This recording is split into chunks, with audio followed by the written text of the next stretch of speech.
Good morning ka-farmers. Ngayong araw ito na yung first harvest namin sa aming Japanese cucumber o yung pipino natin na sinalanta ng bagyo. Medyo okay na yung itsura niya, masigla na siya. Yan. Ang naging problema lang namin ay yung mga unang bunga niya. Yan. Gaya nito. Na nagkaputik o side sa lupa ay nangabulok. Ito.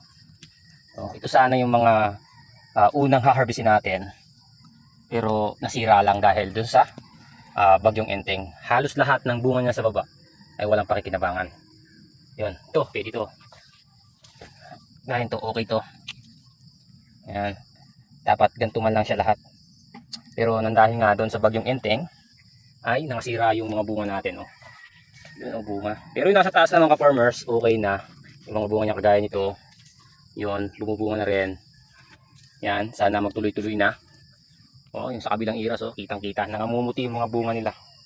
Yan, dahil nga nabulok. Dahil doon sa bagyong Enteng. Yan. Ito naka-farmers yung na-harvest ko. Yan, tapos ayun si Utol, nag-harvest na doon. Pasalamat pa rin tayo at kahit papaano ay may natira doon sa mga tanim natin na pipino. Yan. Kita nyo yung bed natin, nag-alon-alon. Tapos yung mga reject, iniiwan na lang namin dito. Yan, mga sira.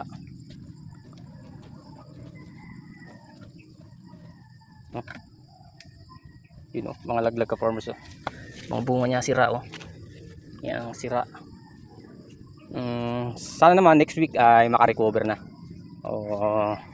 Talagang maganda na yung recovery niya. At magtuloy-tuloy na yung magandang panahon. Yan.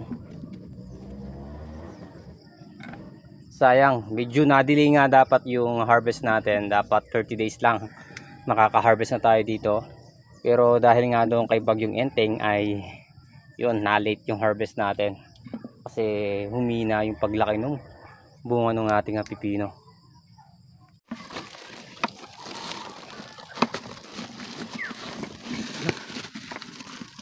Okay. Yun. One down.